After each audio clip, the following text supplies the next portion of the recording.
Everyone's quoting Stoicism lately. It sounds wise, it sounds modern. But what if the Bible said it better? Thousands of years earlier. Today we're comparing Stoicism with the book of Proverbs. Same topics, same life struggles, different foundations, different conclusions, and completely different outcomes. Let's start with where they agree, where Stoicism and Proverbs align. Before we talk about the differences, it's important to admit something.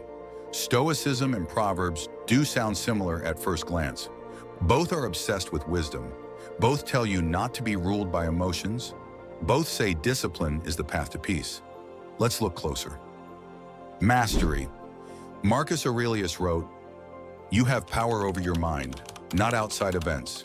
Realize this, and you will find strength." Proverbs 25:28 says, "Like a city whose walls are broken through is a person who lacks self-control." Both are saying the same thing. The battle isn't out there, it's in here. They both see inner discipline as the foundation of freedom. The Stoic calls it mastering the mind. Proverbs calls it guarding the heart. Different words, same starting point. Contentment. Seneca said, "It's not the man who has too little, but the man who craves more. That is poor." Proverbs 15:16 adds, "Better a little with the fear of the Lord than great wealth with turmoil." Both teach restraint. Both reject endless craving. Both see greed as a silent destroyer. Stoicism calls it living according to nature.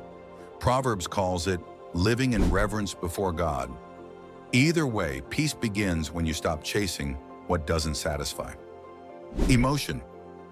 Epictetus said, "It's not what happens to you, but how you react to it that matters."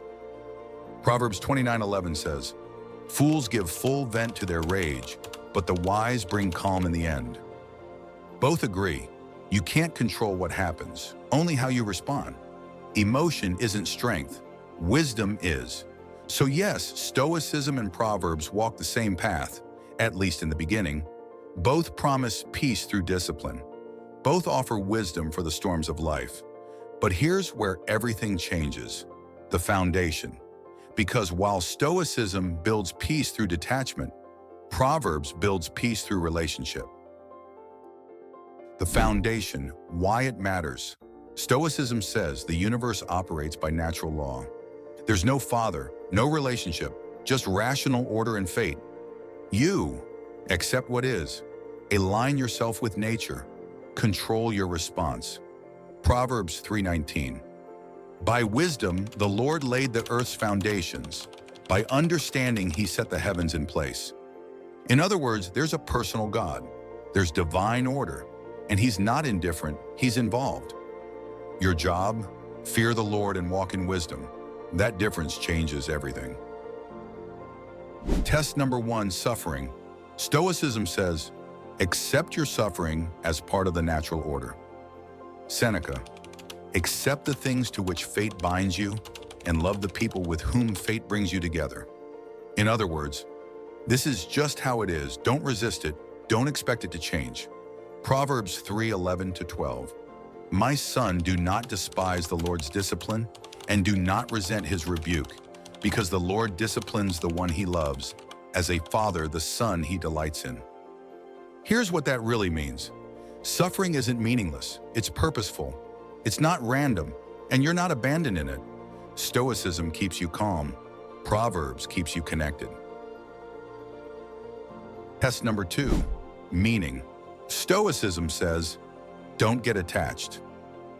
Epictetus, if you are fond of a jug, say to yourself, "I am fond of a jug." Then when it is broken, you will not be disturbed. In other words, the less you care, the less you suffer. That's peace through emotional detachment. Proverbs 17:17, "A friend loves at all times and a brother is born for a time of adversity." Proverbs 27:6, "Wounds from a friend can be trusted, but an enemy multiplies kisses." The Bible doesn't call you to detach. It calls you to love wisely and with discernment. Stoicism protects you from pain by numbing connection. Proverbs protects you from pain by teaching wisdom and connection. Test number 3, emotions. Stoicism says emotions are judgments. Change the judgment. Remove the emotion. Seneca, we suffer more in imagination than in reality. In other words, emotions are the problem. Logic is the solution. Proverbs 14:29, whoever is patient has great understanding, but one who is quick-tempered displays folly. Here's the difference. The Bible doesn't deny emotions. It acknowledges them and teaches you how to steward them. Anger isn't sinful, uncontrolled anger is. Sadness isn't wrong, wallowing in it is. Stoicism wants you emotionless.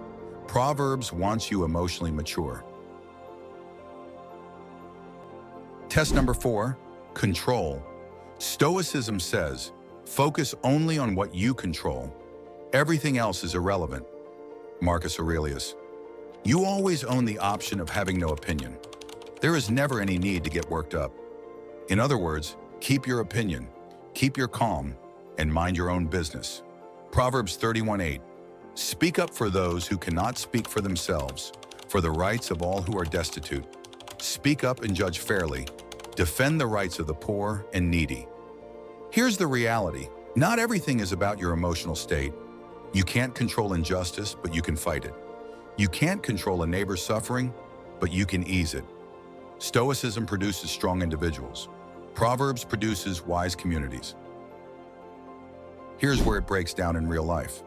So far, it sounds like Stoicism could work, but here's where it breaks down in real life. It helps you not obsess over things you can't change. It helps you endure discomfort. But what happens when someone you love dies? You lose everything? You're betrayed by someone you trusted? Stoicism says, use logic. You knew it would happen. It helps you endure discomfort. But you can't logic your way out of grief. You can use logic to understand grief, but not to heal it. Because Proverbs gives you something Stoicism doesn't. It points you to a person. Proverbs 3:5-6. Trust in the Lord with all your heart and lean not on your own understanding. In all your ways submit to him, and he will make your path straight. In other words, you're not navigating this alone. You're walking with a God who guides. And that's the difference. What Stoicism gets right and why it's not enough. Stoicism is right about control, but it's wrong about the source. Stoicism is right about not being ruled by emotion, but it's wrong about eliminating emotion. God gives you emotions for a reason. The goal isn't to kill them, it's to master them. You can't control injustice, but you can fight it.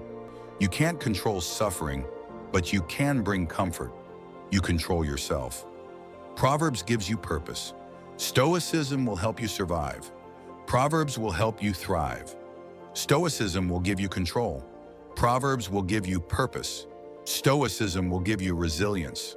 Proverbs will give you righteousness. Stoicism will help you be strong. Proverbs will help you be wise.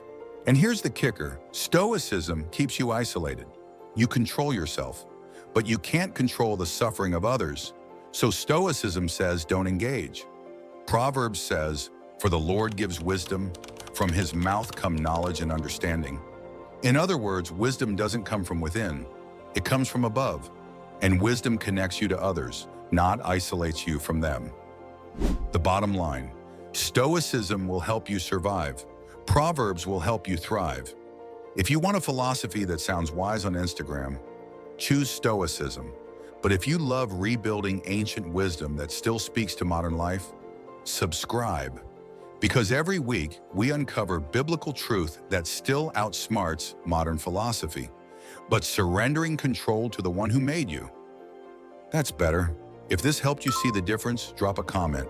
Share this with someone chasing stoic strength without realizing what they're missing. And remember, Stoicism makes you strong.